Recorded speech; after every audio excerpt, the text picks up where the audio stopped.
Listen, I know it's awkward, but you have got to call Kim right away and tell her what Spencer did. Well, I mean, even if nothing happened? Something did happen.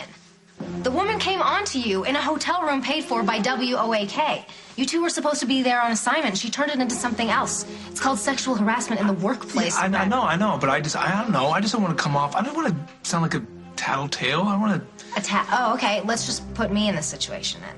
I show up at work and some guy leers at me and makes suggestive comments, but no, I'm just supposed to forget about it because I don't want to sound like a tattletale. I kill him, okay? No, of course not, okay? But he's different for a guy. No, it's not. That's what I'm saying.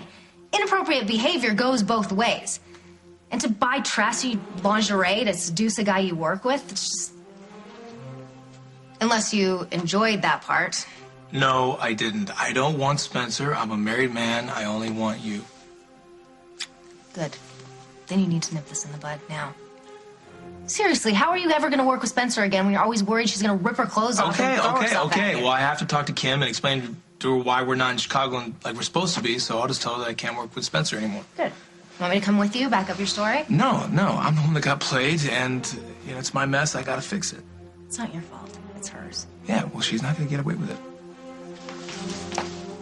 I'm so sorry, Kim. I just couldn't stay in Chicago. Not after what Brad tried to do to me. Do you think there was maybe some kind of a misunderstanding? I just cannot imagine that Brad would betray Katie that way. I know, Kim, but he did. He threw himself at me. I was so shocked. I didn't even know how to respond, but I knew I had to get out of there.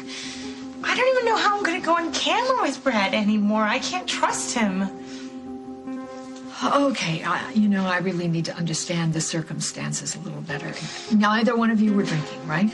I told you, Brad brought champagne. He opened it, but we didn't have any. And then the next thing I knew, he was just all over me. And that's not even the worst part. Oh, Lord, there's more. I'm just really sad. When I started working here, he was so nice to me. I thought it was because he wanted me to succeed, not because he wanted to use me. All right. Wait a minute now. Just a minute. Just take it easy. I think the best thing for you to do, for your own sake, is to go home, calm down, try to collect yourself, and let me take care of Brad, okay?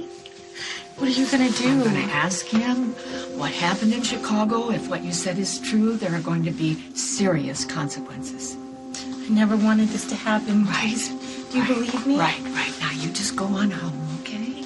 Promise me you take care of yourself? Okay, good girl. Good girl.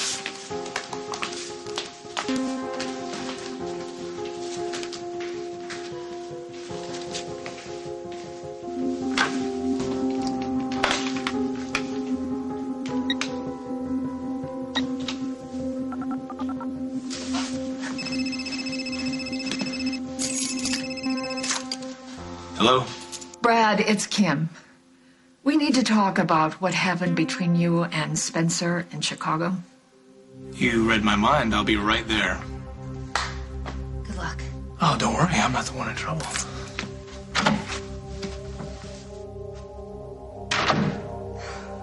No, we had to cancel the remote in Chicago. Well, we're just going to handle the election returns on the local news. Right. Okay. Bye. Kim, I'm sorry that I bailed in Chicago, but after what happened, I cannot work with Spencer anymore. Well, I completely agree with you on that. She told me all about it. She did? Yes. You have to understand, this is completely unacceptable. I mean, you have single-handedly created a huge problem for this station. Wait, what did I do? Well, Spencer said that you came on to her and tried to seduce her. What? No, she came on to me. I had to fend her off. Well, that's not Spencer's version. According to her, you practically forced yourself on her. Are you kidding me? No, Kim, it was the other way around. She got half naked and totally threw herself at me. Come on. I mean, you can't take her word over mine.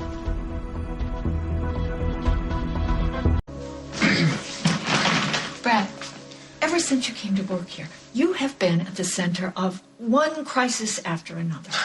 I know. I have really messed up a lot. But this is not my fault. Yeah, well, Spencer is prepared to go public with this if she has to. And so that means it doesn't matter what the truth is.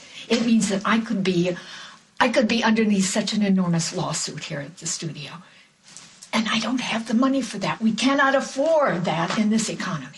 So you're expecting me to take back what I said? She threatens you, and then I get punished based on lies? I don't know what I'm going to do, but I'll tell you one thing. If you were going to stay on here, there are going to be some ground rules. I do not want you to have any interaction with Spencer outside of the studio. And when you're here in the studio, you make darn sure that you two are not alone. No personal contact. You have to be professional all the time. And I got news for you. This better resolve itself cleanly and neatly, or you're going to be out of a job. I'm so sorry about the interruption. You know, so much crime, so little time. I really do think you should open a case against Spencer. Oh, Katie, just forget about her. Just concentrate on having your husband back. You know, he didn't fall for Spencer's tricks. You won, go home, do a little victory lap with your husband, huh? Or just feel better with her in lockup. Okay. Or just plain gone. The girl has been out to steal my life since day one. Thank God she overplayed her hand. But if she gets away with all of this without having to pay... Ugh! What, are you planning on getting some sort of revenge? No. No, if you can't do anything, then I'll just leave it up to Brad. He and I will just have to settle for Kim firing her. What if Kim refuses? And Brad will think of plan B. But he certainly is not going to let this slide.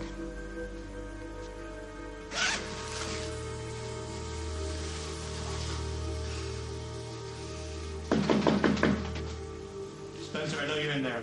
Brad, go away. I'm busy. I can't talk to you right now. Oh, why not? Are you afraid I'm going to throw myself at you again, like you told Kim? I have nothing to say to you. Oh, fine. I'll talk. You listen. What the hell is going on with you? What, I mean, you're trying to get me fired because I want to have sex with you? All I did was tell Kim the truth. Are you insane? No, seriously, are you insane? The truth is, you came on to me, all right, not the other way around. I was there, remember? So what you're going to do is you're going to go down the studio and you're going to tell Kim what really happened. I am not going anywhere with you. You manhandled me enough back in Chicago. I'm not going to let you do it again. I'm not going to let you rewrite history. No, you have to get out of my room. You're seriously deluded. Ow! What kind of animal are you? Get out of here. I'm calling the cops right now. What kind of games you playing here? That was an accident. I didn't come here to hurt you. I want you to leave. Believe me, I cannot wait to get very far away from you. I'm warning you, Spencer. You better make this right.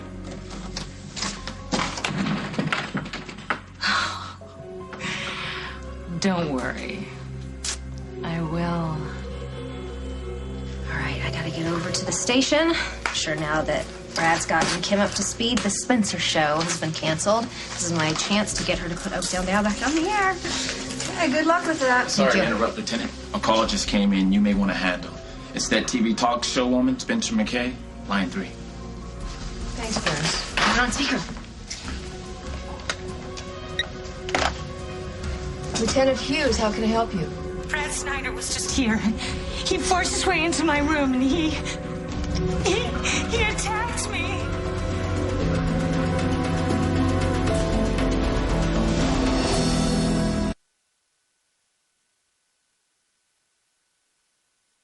That's a pretty serious accusation, Miss McKay. Brad Snyder attacked you? How so? He shoved himself through the door and he grabbed onto my shoulders and he wouldn't let go. I had to fight him off. I'll be right over to take your statement. She's lying, Margo. Brad would not manhandle a woman like that. Well, obviously something happened, and what was he doing in her room in the first place? I don't know. Well, he shouldn't have gone anywhere near her. Would you just keep an eye on him and keep him from doing anything else stupid, and I'll let you know what I know when I know it.